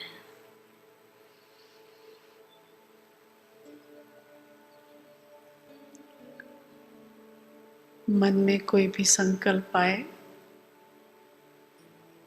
മനസ്സിൽ ഒരു സങ്കല്പവും ഉണ്ടാകരുത്. मैं उस संकल्प को चित्त तक नहीं लेके आती। ഒരു സങ്കല്പത്തെയും ഞാൻ എൻ്റെ ചിത്തത്തിലേക്ക് കൊണ്ടുവരുന്നില്ല.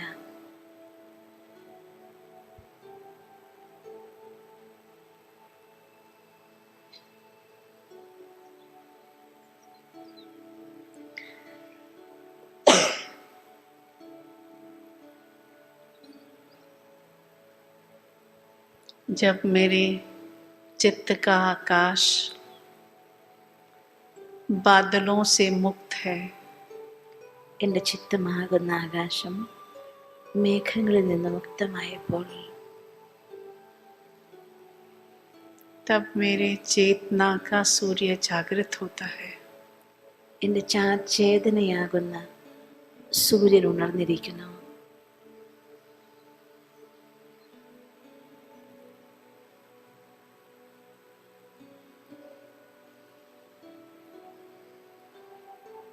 कुदरत का ये बहुत बड़ा करिश्मा വിധിയുടെ വളരെ വലിയ ആകർഷണം मौन में हो रहा है। മൗനത്തിൽ നടക്കുകയാണ്.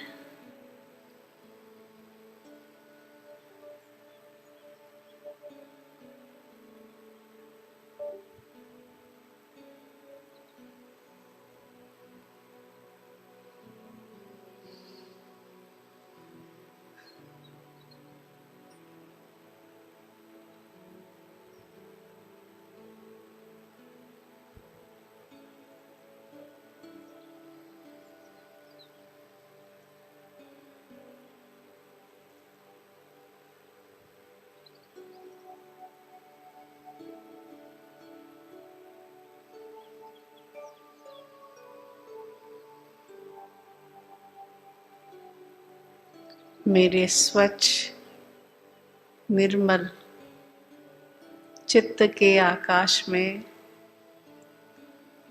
എൻ്റെ സ്വച്ഛമായ മനസ്സിൻ്റെ ചിത്തത്തിൻ്റെ ആകാശത്തിൽ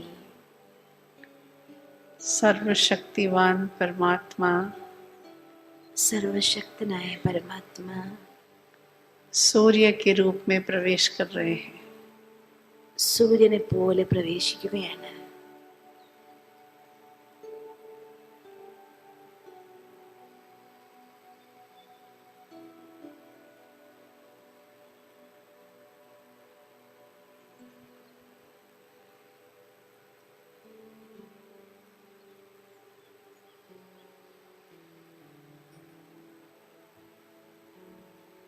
एक स्थिरता आ गई है। ഒരു സ്ഥിരത എന്നിൽ വന്നിരിക്കുന്നു.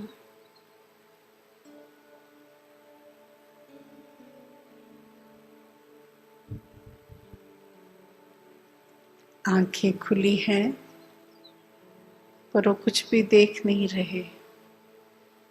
കണ്ണുകൾ തുറന്നിരിക്കുന്നു, എന്നാൽ ഒന്നും കാണുന്നില്ല.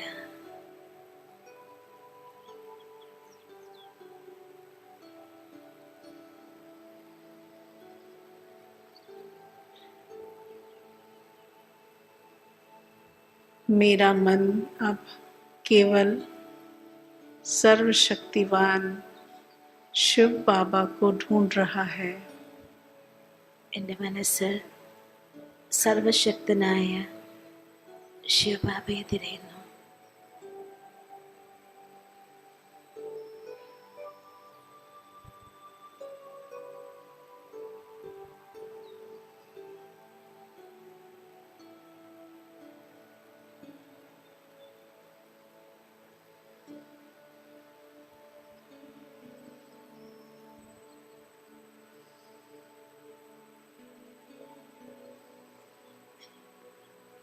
मन स्थिर है, മനസ്സ് സ്ഥിരമാണ്, आनंदित है। ആനന്ദഭരിതമാണ്.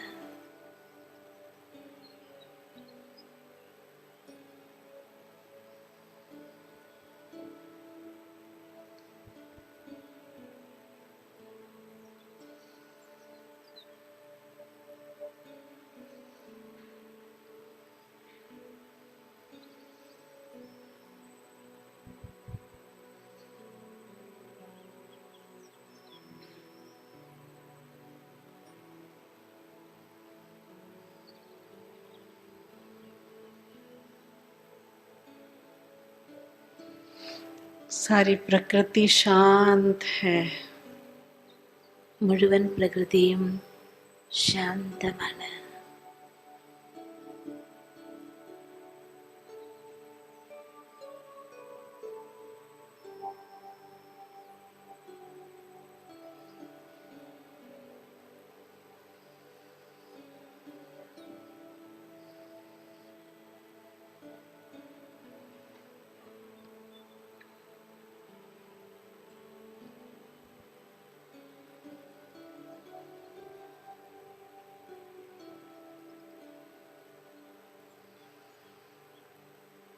कुछ भी कहने को नहीं है, कुछ सुनने की जरूरत नहीं है। ഒന്നും പറയാനില്ല, ഒന്നും കേൾക്കാനുമില്ല.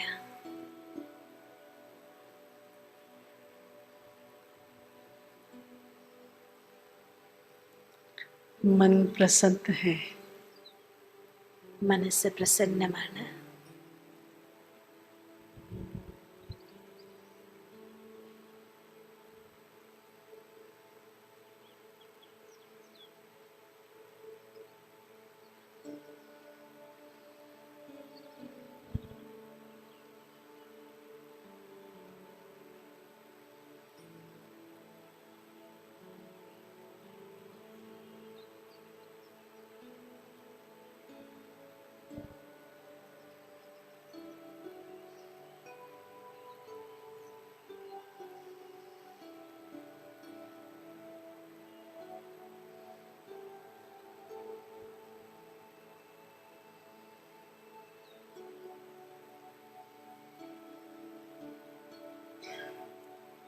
मेरे मन गगन में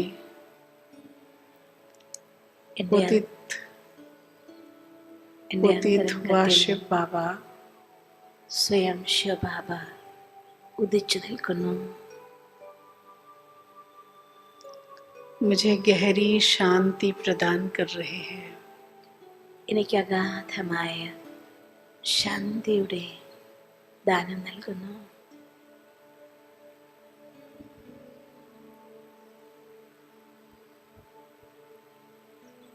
मौन में मुझे शांति की अनुभूति हो रही है. മൗനത്തിൽ എനിക്ക് ശാന്തിയുടെ അനുഭൂതി ഉണ്ടാകുന്നു.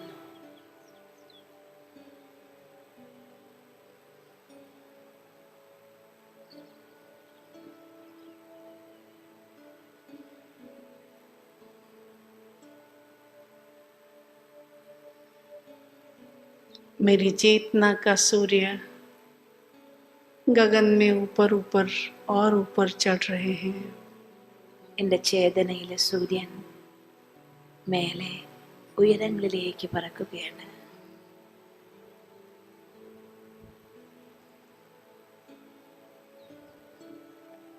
शक्तिशाली सूर्य, ശക്തിശാലിയായ സൂര്യൻ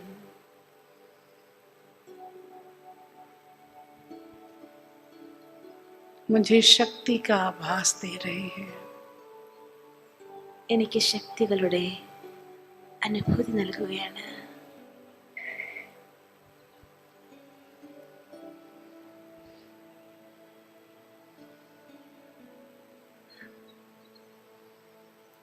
बाबा का साथ, ബാബയ്ക്കൊപ്പം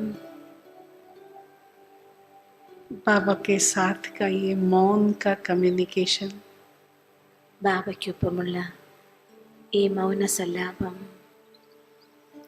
मुझे शक्तिशाली बना रहा है. എന്നെ ശക്തിശാലിയാക്കുകയാണ്.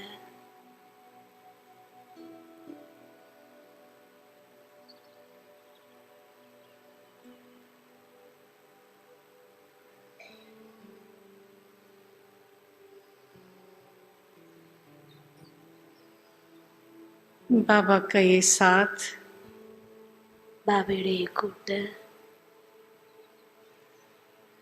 ये मौन का वार्तालाप ഈ മൗന സല്ലാപം बाबा के तेज को, शक्ति को मुझ में बिखेर रहा है. ബാബയുടെ തേജസ്സും ശക്തിയും എന്നിൽ നിറയുകയാണ്. मैं शक्तिशाली आत्मा हूँ. ഞാൻ ശക്തിശാലി ആത്മാവാണ്.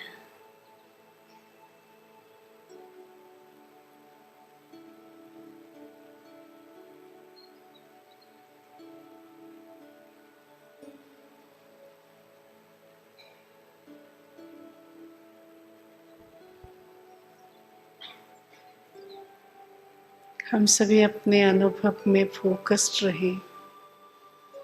എല്ലാവരും അനുഭവങ്ങളിൽ മുഴുകിയാലും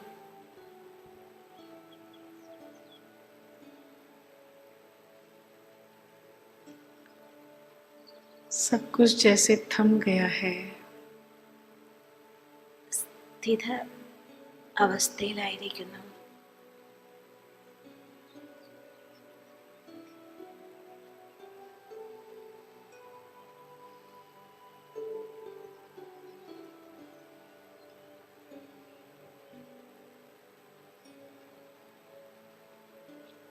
इस साइलेंस में ഈ സൈലൻസിൽ बाबा की उपस्थिति ബാബയുടെ സാമീപ്യത്തിൽ मुझे एम्पावर कर रहा है. ഞാൻ ശക്തിശാലിയാവുകയാണ്.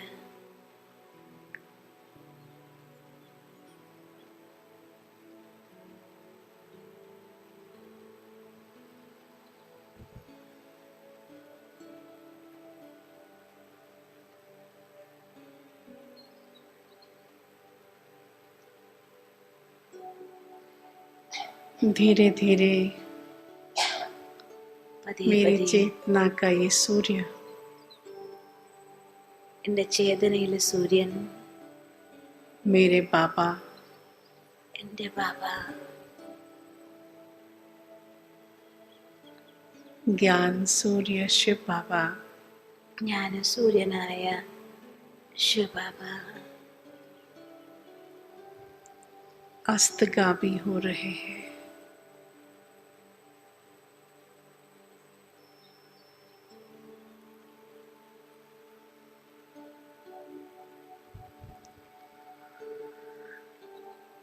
अस्तगामी सूर्य की ये जो लाली അസ്തമന സൂര്യനെ പോലെയായിരിക്കുന്നു ചുവന്ന പ്രകാശം.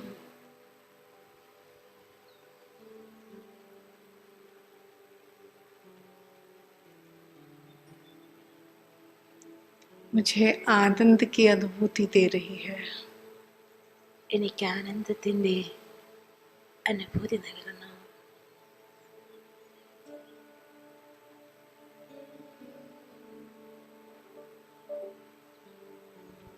फिर से अपने चित्त के आकाश को दोहराएं। ഒരിക്കൽ शिव കൂടി बाबा का आगमन ചിത്താകാശത്തെ ഓർത്താലും ശിവബാബയുടെ ആഗമനം. उदित हुआ सूर्य शांति प्रदान कर रहा है। ഉദയ സൂര്യനായി ശാന്തിയെ നൽകുന്നു. मध्य गगन का सूर्य शक्तिशाली बना रहा है। മധ്യാഹ്ന സൂര്യൻ ശക്തിയെ പ്രദാനം ചെയ്യുന്നു. अस्तगामी सूर्य उसकी लालिमा मुझे आनंद प्रदान कर रहा है। അസ്തമന സൂര്യന്റെ ചുവപ്പ് എനിക്ക് ആനന്ദത്തിന്റെ അനുഭൂതി നൽകുന്നു.